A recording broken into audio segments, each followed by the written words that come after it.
Today I'm going to talk about a subject that maybe kind of foreign to some people, but this isn't something that I recommend people do. But if this is something that you wish to do at some time, this would probably be the way that I would do it if I were to do it. I'm not saying that this is the best way either. I'm just saying this is probably how I would disappear if I was going to do it.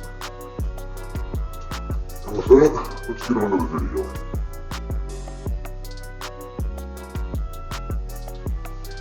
First off, over time you're going to want to take your money out of your bank account. Withdrawing little bits over time, start stacking it up, put it somewhere safe in a safe. Physically have a safe. Try to start to stack your chips as much as you can. You're probably going to need about $10,000 to $40,000 to actually do this and pull this off. That'd be your first move. Save up about that much money if you can. The next step is going to want to be to get a fake ID.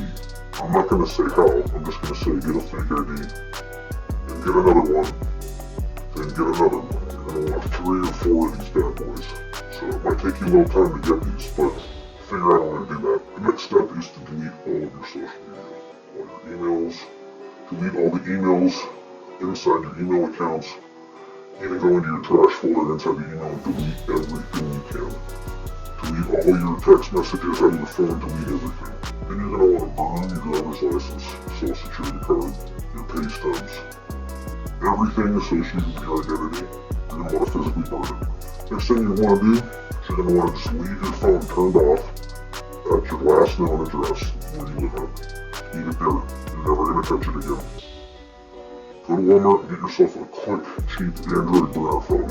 The day you leave, dye your hair or shave your head. One of the two.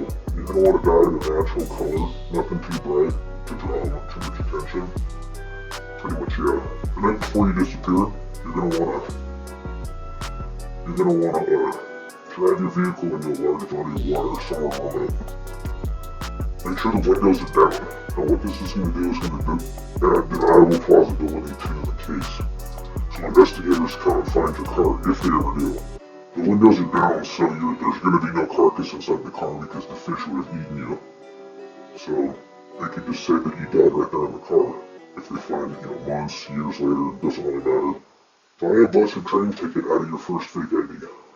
Okay, so the day you leave, you dyed your hair, you get your regular outfit on, what you're going to do is buy a bus ticket out with your fake ID. Now, at some point between point A and point B, wherever you're going to, which I'll get to in a second, you're going to want to change your clothes and your appearance. So you're going to want to get into the best bathroom and change into something that makes you look a lot older, or put on a baseball cap and sunglasses now. And what you're going to want to do too now is you're going to want to start walking around with a limp, if you can help it. So you're going to want to walk with the limp off this bus stop, and immediately you're going to buy a bus ticket to somewhere else with ID number 2. This, on the other hand, this is the actual spot you're going to be going to. So you're going to need one pit stop and then another destination. So, basically, if you're smart, they won't be able to detect when you change buses or when you change routes or whatever, especially if you walk with a strange gait. That's my suggestion. Now, my suggestion would be that your first bus ticket that you buy is going to be the opposite direction of where you want to go. So if I wanted to go south, like to Mexico or somewhere like that, I'm going to want to take a bus going north first, and basically just go to the next town. You don't have to worry about, I gotta go far away as fast as possible. Now, you just go to the next town and then take a bus ticket going a longer distance south from there. Now, at some point between that distance and destination B, or actually it's destination C at this point, at some point you're going to want to change your clothes again. Take off the hat and sunglasses, put on a wig, change your clothes completely to different colored clothing, and this time you're going to want to walk the duck walk, I call it. Just with your toes pointing outward, sort of like this. Sort of like a duck, exactly like a duck.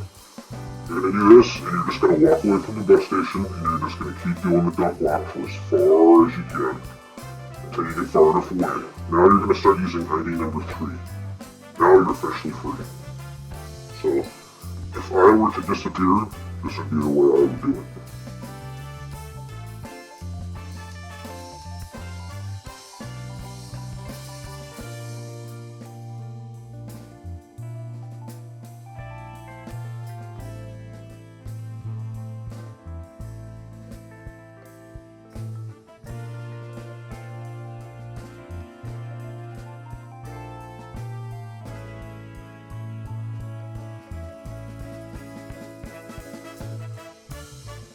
So yeah, like I said, I obviously don't wish people to disappear, but if you were to do it, this would be the best way to do it.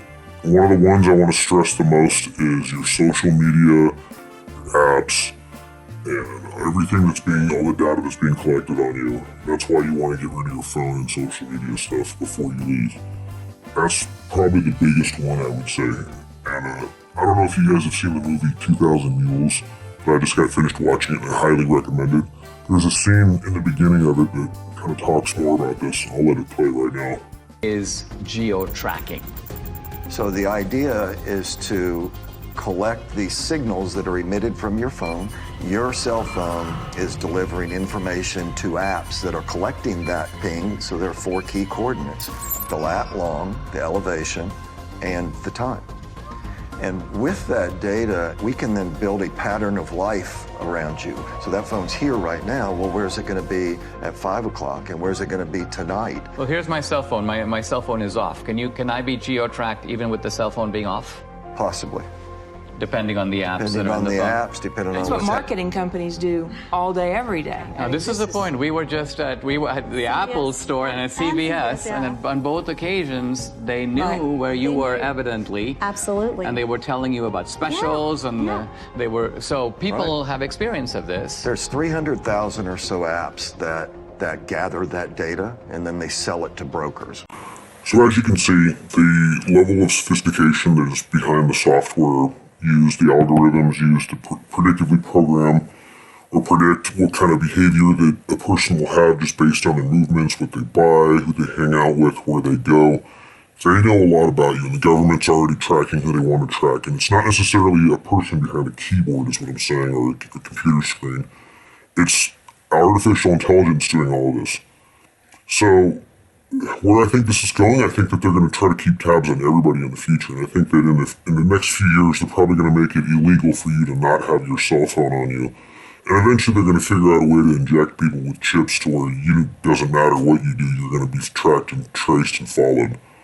So would I mind seeing another 500,000 people go disappearing by just getting a new phone or a burner phone or switch their type of account they can use? Yes, I would love that. I think the government's doing way too much spying, and I think that in general this is just the information that people need to see just so they understand what kind of surveillance is going on around them at all times. So think about what's going on, guys, and really think about if this is the type of life that you want to live or not.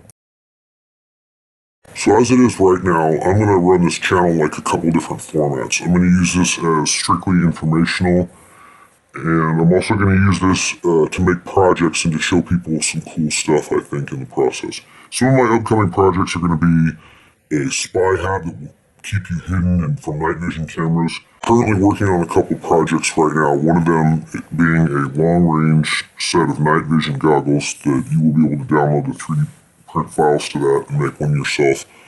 And I have some friends that have a PVS-14, so I'll be able to firsthand compare an actual military-grade night vision scope to my homemade goggles, and we'll be able to see which one has longer range, which one works better, so forth. We'll be able to actually test them for reals. Well, thanks for listening, and as always, guys, stay hidden, stay secretive, and stay dangerous.